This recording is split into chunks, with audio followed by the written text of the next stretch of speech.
बाबा साहब के विचारों का भारत कुछ इस तरीके से था, जहां पर स्कूलों में बच्चों के बीच भेदभाव ना किया जाए, ऐसा था बाबा साहब के विचारों का भारत। जहां पर महिलाओं पर अत्याचार ना हो, ऐसा था बाबा साहब के विचारों का भारत। जहां पर हर जाति और धर्म को बराबर का सम्मान मिले, ऐसा था बाबा साहब के विचारों का भारत। परंतु हकीकत तो ये है कि आज यहाँ राजस्थान में जो कांग्रेस की सरकार चल रही है, वह न सिर्फ SC ST OBC विरोधी है, बल्कि वह बहुजन समाज के साथ साथ सर्व समाज विरोधी भी है। हमारे बहुजन समाज के साथ जो आज यहाँ अन्याय और अत्याचार हुआ है, वो किसी से छिपा नहीं है। छिपा नहीं है जो पाली में एक दलित माँ और उसकी गर्भवती बेटी के साथ दबंगों ने करी मार पिटाई। छिपा नहीं है जो दौसा में एक दलित महिला के साथ किया 8 वैशी दरिंदों ने बलात्कार। छिपा नहीं है जो धौलपुर में एक 26 वर्ष की दलित महिला के साथ हुआ। वो मासूम बच्चा जिसको अपने पिता के साथ अब अपनी आंखों के सामने अपनी मां का गैंगरेप होते हुए देखना पड़ा। क्या बीती होगी उस पति पर जब राजस्थान की इस कांग्रेस सरकार ने इस घटना को एक मारपीट का केस बना दिया। क्या बीती होगी उस बच्चे पर जब उसने अपने पिता को इतना लाचार पाया और अपनी मां को इतना बेबस। मैं यहाँ मौजूद हर अपने युवा भाई और बहन से पूछना चाहता हूँ कि अगर तुम उस बच्चे की जगह होते तो कैसा महसूस करते। मैं यहाँ मौजूद हर पति से पूछना चाहता हूँ कि अगर तुम्हारी बीवी होती उस महिला की जगह तो कैसा महसूस करते। क्या आप लोगों का खून नहीं खौलता ऐसी खबरें सुनकर? बताइए। साथियों, इस कांग्रेस के राज में आज तक बहुजन समाज को न्याय नहीं मिला है। मिला है तो सिर्फ दुख और दर्द। अरे जो सरकार हमारी बहन बेटियों को सुरक्षा ना दे पाए, अरे जो सरकार हमारी बहन बेटियों की इज्जत ना कर पाए, उस मुख्यमंत्री को गद्दी पे बैठने का कोई हक नहीं।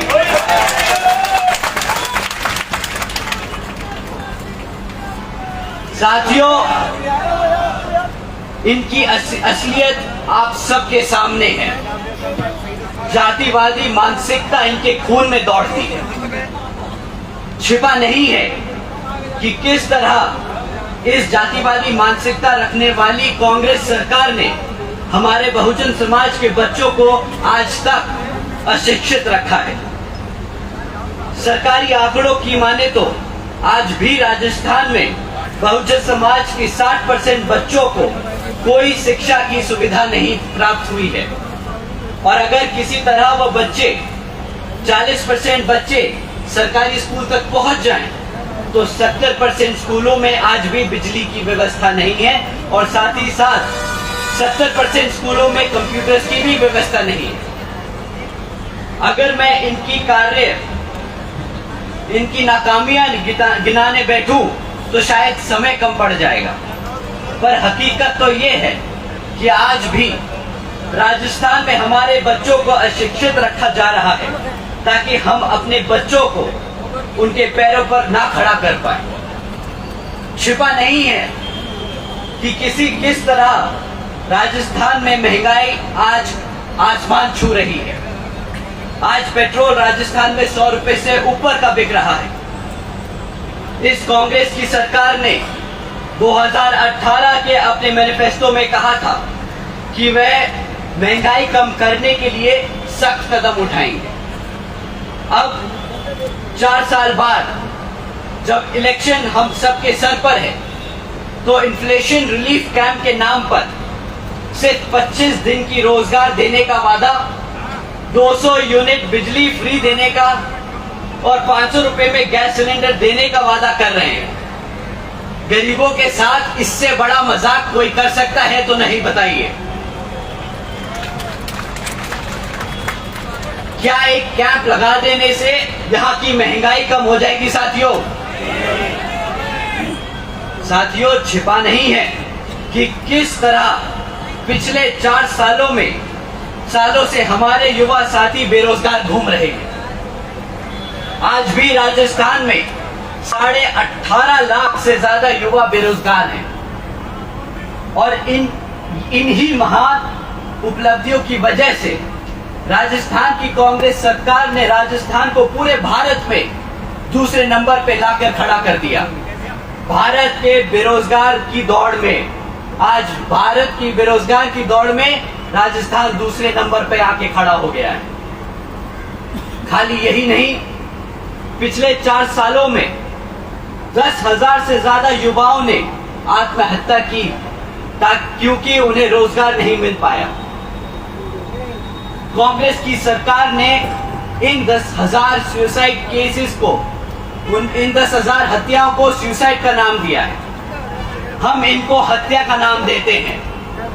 साथियों, कांग्रेस की सरकार के हाथों पर वो खून है उन 10,000 से ज्यादा मासूम बच्चों का जिनको झूठा भरोसा दिया था इन धोखेबाज कांग्रेस की सरकार वालों ने कि रोजगार मिलेगा। छिपा नहीं है किसी से, छुपा नहीं है कि किस तरह आज भी यहाँ पर आपके पास पक्की सड़कें नहीं है, आज भी यहाँ पर आपके पास साफ पानी नहीं है, आज भी यहाँ पर आप सबके पास 24 घंटे बिजली नहीं है। साथियों, ये कांग्रेस की विफलताएं नहीं, ये कांग्रेस की मनुवादी सोच है। कमजोर को दबाकर रखना। साथियों, अगर कांग्रेस इस तरह है तो बीजेपी कुछ कम नहीं। बीजेपी की केंद्र सरकार ने पहले आपके नोट गैरकानूनी बता दिए नोटबंदी के नाम पर, यह कहकर कि इससे काला धन खत्म हो जाएगा और वो जो लोग दोषी हैं, काला धन ऐंठे बैठे हैं, उनको सजा मिलेगी। परंतु आज तक एक भी दोषी ना पकड़ा गया है और ना ही कोई जेल पहुंचा। बीजेपी की केंद्र सरकार ने हमारे किसान भाइयों को वादा किया था कि उनकी आमदनी दुगनी कर दी जाएगी, लेकिन हकीकत तो यह है कि हमारे किसान भाइयों की आय दिन पे दिन घटती जा रही है। बीजेपी की केंद्र की सरकार ने वादा किया था 2022 तक कि हर बेघर को घर दिया जाएगा, लेकिन यह वादा भी उनके बाकी दूसरे वादों की तरह ही झूठा निकला। बीजेपी की केंद्र सरकार ने वादा किया था कि सालाना 2 करोड़ नौकरियां दी जाएंगी, लेकिन अगर सरकारी आंकड़ों की माने तो आज देश में 12.5 करोड़ नौकरियां पहले से भी कम हो चुकी हैं।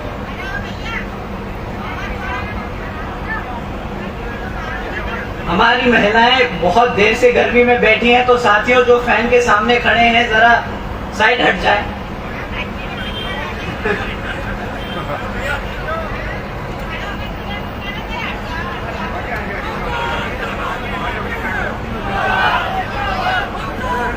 साथियों, ना बीजेपी ने नौकरियां दे पाई, ना बेघरों को घर दे पाई और ना किसानों को उनकी आय दुगनी कर पाई।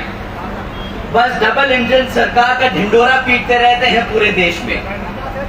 साथियों, आदरणीय बहन जी ने कभी भी लंबे चौड़े वादे नहीं किए, बस अपने समाज के साथ साथ सर्व समाज के लिए कानून व्यवस्था और सामाजिक व्यवस्था के लिए अनेकों कार्य करके दिखाए हैं। आदरणीय बहन जी ने हमारे सभी संतों, गुरुओं और महापुरुषों के सम्मान में कई जिले और यूनिवर्सिटीज के नाम रखे, जैसे Gautam Buddha university, Ambedkar university, Chhatrapati Shahuji Maharaj university, Mahatma Jyotiba Phule नगर, महामाया नगर, संत कबीर नगर, साथियों, बहन जी ने अपने महापुरुषों के सम्मान में ये सब काम इसलिए किए ताकि हमारी आने वाली पीढ़ी अपने संतों और गुरुओं को कभी ना भूले। आदरणीय बहन जी ने सावित्रीबाई फुले बालिका शिक्षा योजना के तहत 7 लाख से ज्यादा बच्चियों को 12वीं तक की शिक्षा प्राप्त करने हेतु 600 करोड़ से ज्यादा की लागत इन बच्चियों को अपने पैरों पर खड़ा कर एक उज्जवल भविष्य देने के लिए खर्ची। आदरणीय बहन जी ने देश में पहली बार सरकारी कॉलेजेस के स्टूडेंट हॉस्टल्स में अन्य पिछड़े वर्गों के छात्रों के लिए 27% आरक्षण की व्यवस्था तय की। आदरणीय बहन जी ने महामाया गरीब बालिका आशीर्वाद योजना के तहत 3,25,000 बच्चियों को 1 लाख रुपए देने का काम किया। आपको जानकर हैरानी होगी कि इस योजना के तहत 3,250 करोड़ रुपए बहन जी ने अपनी बच्चियों को सीधा उनके बैंक खातों में दिए।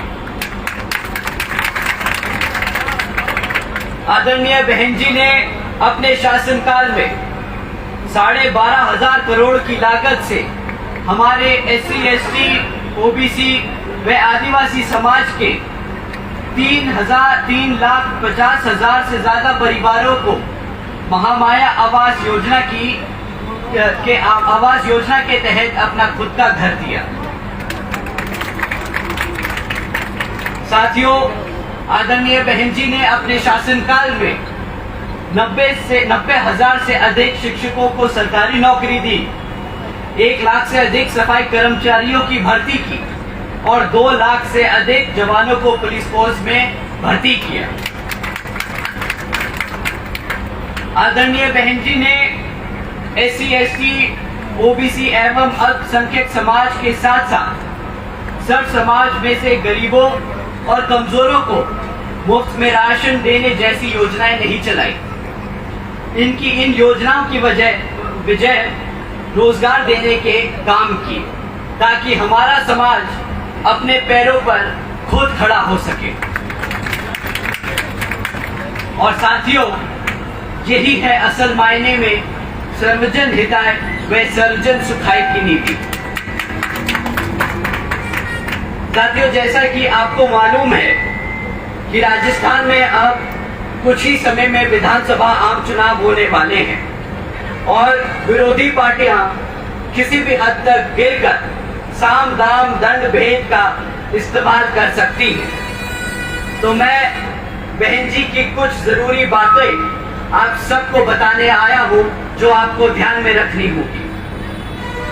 विरोधी पार्टियां आपको मुफ्त में राशन और बिजली देने के वादे कर सकती है, पर आपको ध्यान रखना होगा कि आपके बच्चे काबिल तभी बन सकते हैं जब उनको पढ़ाई और रोजगार के मौके मिले। मुफ्त में आज तक कोई काबिल नहीं बना है। विरोधी पार्टियां आपको धर्म के आधार पर बांटने का काम कर सकती है, पर आपको ध्यान रखना होगा कि बहुजन समाज पार्टी सर्वजन हिताय व सर्वजन सुखाय की नीति के आधार पर चल के यहाँ सभी धर्म और सभी जातियों को बराबर का सम्मान दिलाने का काम कर रहे हैं।